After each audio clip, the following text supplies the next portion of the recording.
I usually travel by myself, but sometimes I get to travel with a buddy of mine who opens for me. He's a very funny comic. His name's Dustin Nickerson. He's a good guy. And I like him. It's good to have a buddy out there. We were working in Colorado Springs, I think, like 2 summers ago. And this hotel they put us up at had like a tennis court. And he's like, you want to play tennis? I'm like, I'd love to, you know. I haven't played since high school, even though it looks like I could be ranked. You know, put a headband on me and a fancy watch. Is that guy ranked?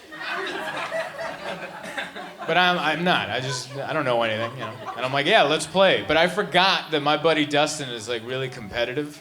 He's like one of those guys that doesn't have a half speed. Like he can't play for fun. You know these people? Like he'd be like the type of guy, like if you organize a little Thanksgiving football game, yeah, he'd tackle your aunt, all right? And you'd be like, hey, can you take it easy? There's women and children here. And they're like, no, it's Thursday, we're getting it. I'm like, okay, I guess that's what we're doing. So I forgot that. So we went out there to go play, and I started the game. So I served it. I gave a nice little bloopy, just a nice little, we're playing tennis now. Little bloopy serve, and it just went over, and I just see him charge the net, and I'm like, what the hell? So I run up to meet him, and he just rips it over my head, and I'm like, what are you doing? Why are you playing dirty? And he's like, what do you mean playing dirty? I'm like, you know I'm not over there. What are you doing right now? We're just trying to get a nice little rally going. That's all that's happening here. We're not playing for some big bedazzled plate. We're in the parking lot of a Marriott, for God's sakes. Take it down a notch. That's just how he is. He's so competitive. One time he beat me in one-on-one basketball while he was wearing flip-flops.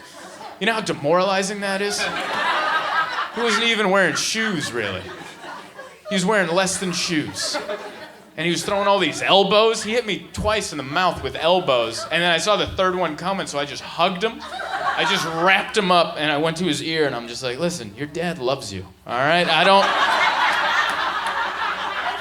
don't know what all this is about, but he loves you. I just don't have that. I'm not competitive. I don't have that gene. Whatever the hell that is, I'm missing it. I think it's because I grew up without a dad. I think that's who you learn that from. I grew up with a single mom. Like, I played sports growing up, but it was different. Like, I'd play soccer, and I'd come home. My mom would be like, how was the game? I'd be like, oh, we lost. And she'd be like, oh, so? And I'd be like, yeah, I agree. Like a dad would be like, what, you lost? Did you try super hard? Did you listen to your coach? Were you a good teammate? Did you leave it all out on the field? My mom was just like, I don't know. You got some sun, hung out with some friends. Sounds like a win to me. And I'm like, yeah, I agree. It does sound like a win.